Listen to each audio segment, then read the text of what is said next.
Listen to this amazing dua of a great companion named Sa'd ibn Ubadah radiyallahu anhu. Sa'd ibn Ubadah is also promised paradise, and he was one of the Ansar among the early Muslims, and he was a leader and a chief of one of the tribes of Medina.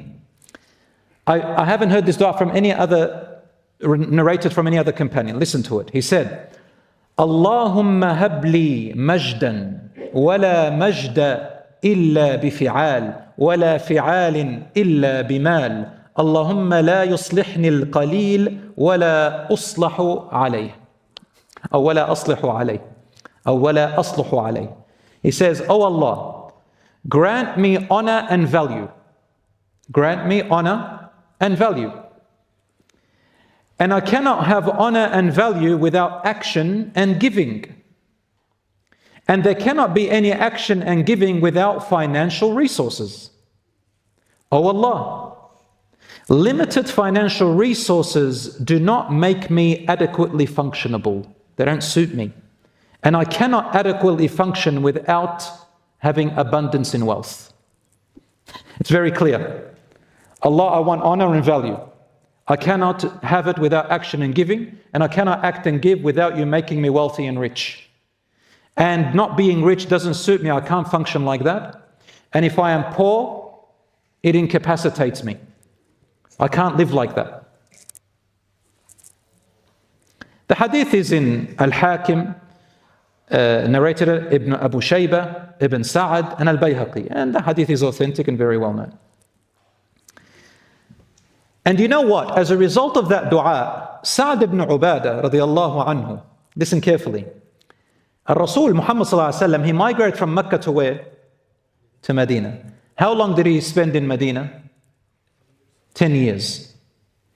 So each year is 300, let's say 365 days. How many days would 10 years be? 365 times 10 years. Don't worry, I've already done the calculation. 3,650 days approximately. Do you know what Sa'd ibn Ubadah did as a result of Allah subhanahu wa ta'ala granting him that wealth and that dua? He used to gift the Prophet, peace be upon him, a gift every day.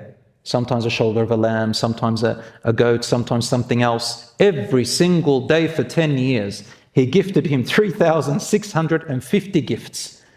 How? Because he was able financially. Now, if that's what he did for the Prophet ﷺ, imagine what he did for his people, for his family, for the Muslims, for the community, and abroad. Adding to that, you know the 10 promised paradise among the companions. There are more promised, but in that hadith there are 10. Did you know that 7 out of those 10 were extremely wealthy? Among them was Abdul Rahman ibn Auf radiyallahu anhu. We all have heard about Abdul Rahman ibn Auf, how wealthy and powerful he was. Did you know that scholars have estimated in today's US currency of how much approximately Abdul Rahman ibn Auf had in dinars compared to today's modern world? They estimated his wealth to be at least 800 million US dollars. That was his entire life and wealth. He was worth 800 million US dollars in modern world.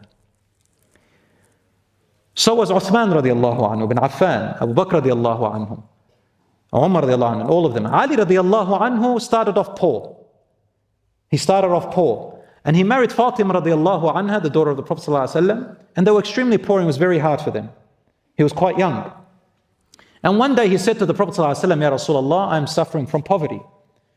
He waited and the man came in and gave some donations of a few dinars, or dirhams, sorry. Dirham is less than a dinar. Dirham is what? I don't know, maybe about $7 Australian. Rasul sallallahu alaihi wasallam received this, and what did he give Ali radiallahu anhu? He gave him 1 dirham, 1. And he said, go to the market and buy yourself such and such dates or whatever, and then go and sell them for a profit of such and such. Then take that profit and bring it back to me. He went and did exactly as the Prophet ﷺ said. He came back with some profit. He said, now take it again and buy this or that and sell it again and make some profit. And again, until he had enough for his family to last him for a little while. And so Ali radiallahu anhu began a business of profit. So a Muslim invests, a Muslim profits, a Muslim gets into trade and business if they can, a Muslim educates themselves, a Muslim reads books about how to invest in business, a Muslim reads about the boundaries that Islam has placed in how to invest in a halal way and what is haram, in how to earn your wealth in halal and what is haram, in how to spend it in halal and how to spend it in haram. A Muslim reads before they even earn money. What does Islam? You have to study. It is an obligation. Anything you're about to do in life, it is an obligation to study that area of your deen. Seek advice from scholars or read a book about it on Islam, from Islam, about that topic. So let's say finance. What is halal finance? What is haram? How do you spend it? What are your obligations? Who has to receive from your wealth? What is zakah? What is sadaqah? How much do you have to give? And so on. Then be wealthy as you like. But don't forget Allah's right. Islam does not base your value on whether a person is rich or poor. Islam looks at your obedience to Allah, your worship, your conduct, and whether that wealth enters your heart and changes you becoming stingy, miserly, full of arrogance and pride, or whether poverty makes you a person who leaves the deen and blames Allah and so on and so forth. It's all a test. Wealth is a test, poverty is a test. Everything in our life is a test. My beloved brothers and sisters, rizq or sustenance is a blessing that comes directly from Allah. He is Ar-Razzaq, the sustainer who provides for all of His creation, whether it is wealth, health, or even emotional and spiritual fulfillment. Allah's rizq is limitless. Believing in this strengthens our faith, reminding us that our provision is already written, and our role is to trust in His divine plan while striving to earn it.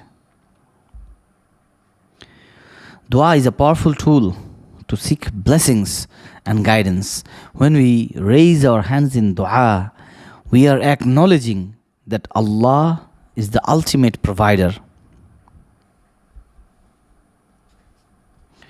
Ask Him sincerely for both worldly sustenance and spiritual growth. Begin your day with heartfelt prayers and keep your tongue moist with the remembrance of Allah. Dua connects us to Allah and opens the doors of rizq in ways we cannot imagine. While Allah provides, it is our duty to make an effort. The Prophet Muhammad ﷺ emphasized the importance of working hard, saying that no one eats better food than what they earn with their own hands. Combine hard work with trust in Allah, and you will find barakah in your efforts. Success comes when we balance reliance on Allah with our actions, ensuring both spiritual and worldly prosperity.